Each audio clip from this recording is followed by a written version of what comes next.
All right, ladies and gentlemen, welcome back to Houston Rockets Daily. My name is Jackson. I post daily Rockets content, so hit that like button, hit that subscribe button if you guys enjoy it as we push for 3,000 subscribers. So the Houston Rockets played the Miami Heat in their third preseason game earlier tonight.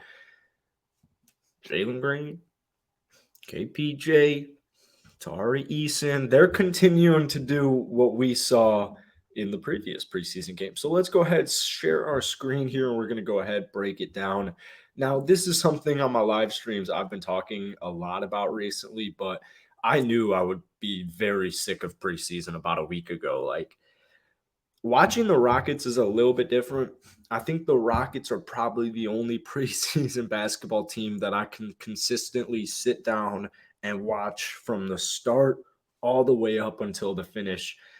And it's because of guys like KPJ, Jalen Green, and Tari Eason. So, first things first, they looked really good tonight. Right out of the get go, first quarter, second quarter, both of them saw 28 minutes combined for 46, man.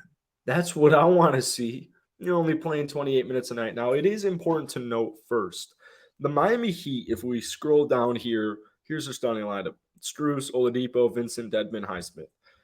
They were without every possible critical piece you could think of. So, oh my God, dude, is this live? Oh no, this isn't live. This is record only. I was so confused. It says live. We'll do a Let's Talk Rockets, I believe, episode number 7. We'll do that tomorrow, so stay tuned for that. But Jalen Green, KPJ, not only did they both shoot really great from downtown, Jalen Green 5 of 10, KPJ 3 of 7, they were getting to the free throw line. They were being aggressive, and even if they didn't get the foul call they were looking for, or even if they just missed the layup, they were both attacking. And we already know with Jalen Green, especially KPJ, possesses the same traits, though. The issue with guarding Jalen Green is, he had the most threes of rookies last season, but he can also burn you with one move. Like, his first step can burn you. So it puts defenders in a really difficult position where, should I press him? Should I sag off?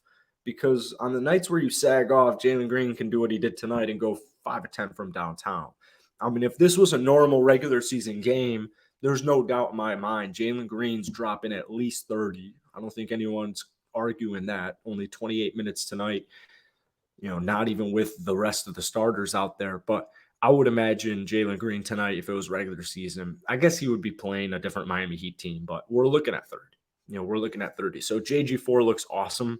Defensively, him and KPJ, and you saw it right out of the get-go. Of course, now I blank on the specific play, but I believe it was in the first quarter. Max Strus was driving into the lane. He was trying to get some crossover, and KPJ was just standing in front of him.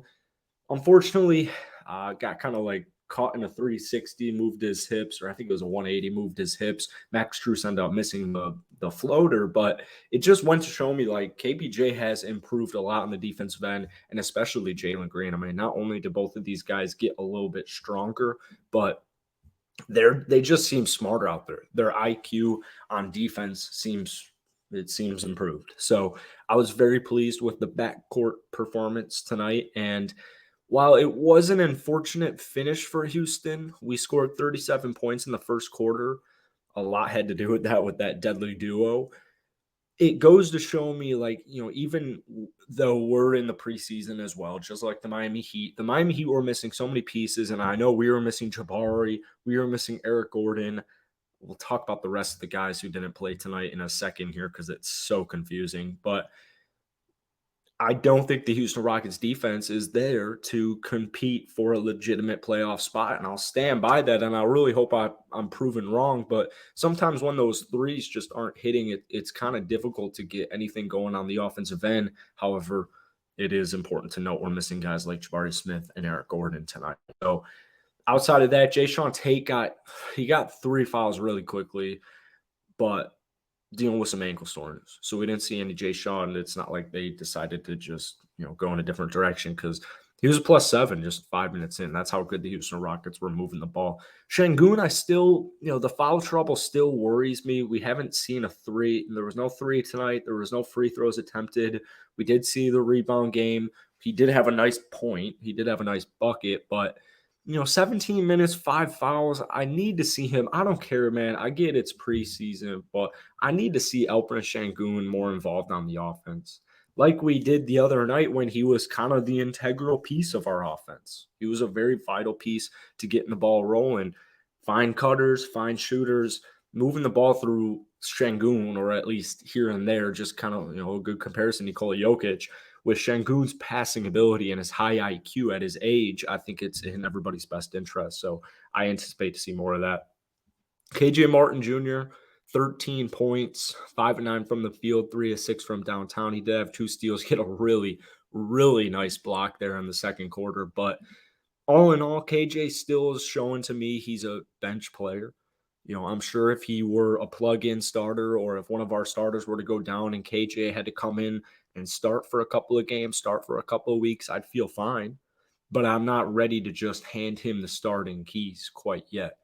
2 turnovers. Whenever KJ turns the ball over, it's not pretty. However, keep in mind the Houston Rockets were a really young team, and we turned the ball over 25 times tonight. So it's just going to happen. But I don't think KJ is necessarily at that starting point quite yet for me. This is where things get interesting. Tari Eason balled his ass off again. 17 points, 12 rebounds, critical stat here, 5 offensive rebounds. Also want to point out Bruno's 4 offensive rebounds, but Tari Eason, 1 of 3 from downtown, 8 of 11 from the field. I mean, this man is a literal workhorse. I mean, he's a literal workhorse. He knows exactly, he is so good at angling himself. He got, Lucas compared him to Rodman after their last game against Toronto. He's just such a smart player. He's athletic. He's talented. He knows what he's doing. He knows his strengths. He's just, he's got an endless motor. So Tari Eason should be and will be starting at some point in this upcoming season. We haven't seen anything from Eric Gordon, though, so it's kind of hard to gauge in general. And this is where things get interesting. So let's just go from a minute basis. So the next highest, right now, if you're Silas or if you're Lucas in the last couple of games' case, you're looking for, especially on the bench, who meshes with who isn't meshing with who, and who should our bench unit be, and who should our reserves be. Well, we're going to start it off with Garrison Matthews, 3 of 11, 2 of 10, 5 personal fouls, 8 points.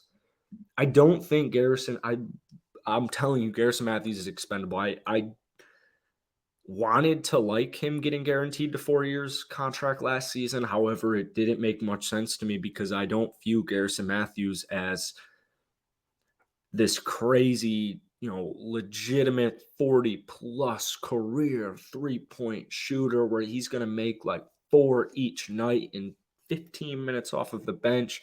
His defensive limitations, his offensive limitations outside of just making and shooting threes.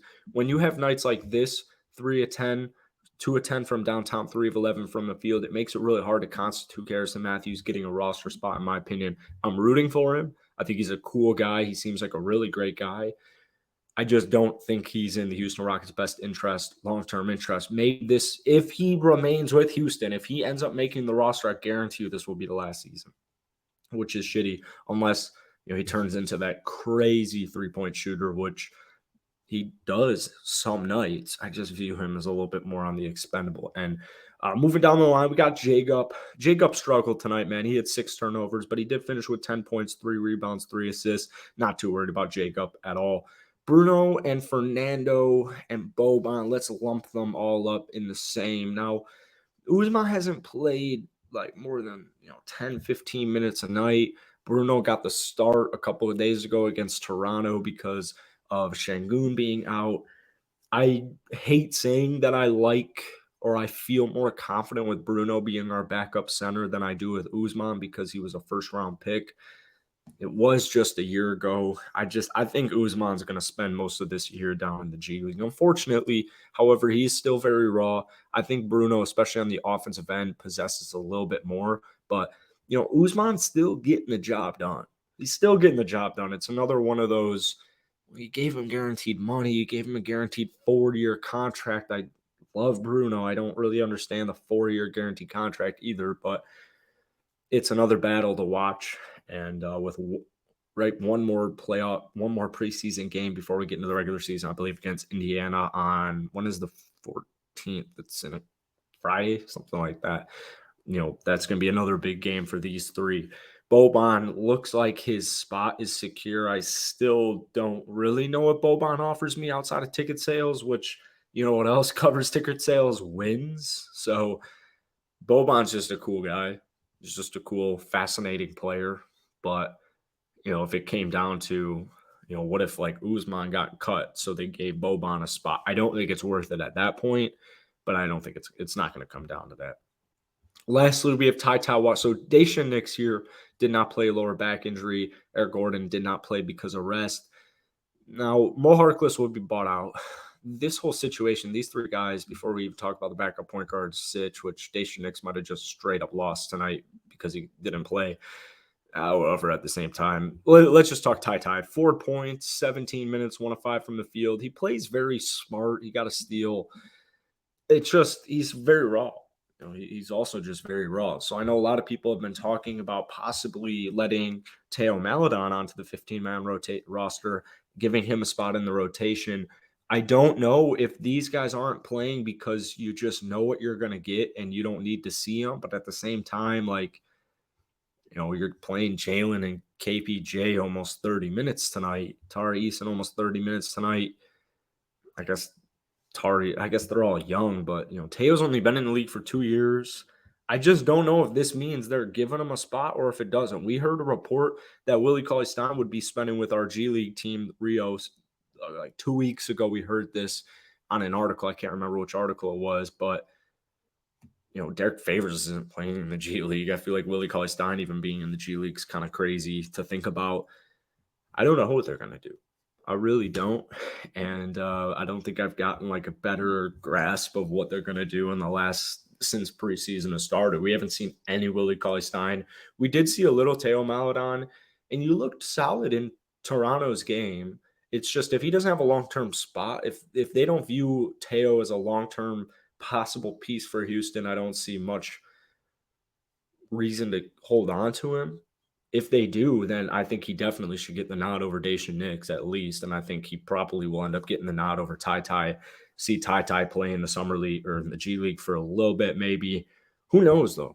Who knows? The Rockets are not done making moves. Get that. That's definitely not. They're definitely not done making moves because they got to slim this roster down. So it might happen this week because start of regular season is next week. So we'll see what happens. But let me know what you guys thought about tonight's game against the Miami Heat. As always, hit that like button, hit that sub button. It's a very late night here in Chicago, man. I'm gassed. I'm ready to go to bed. So all my socials are down below. The links are down below. And I'll see you guys tomorrow for Let's Talk Rockets number 7.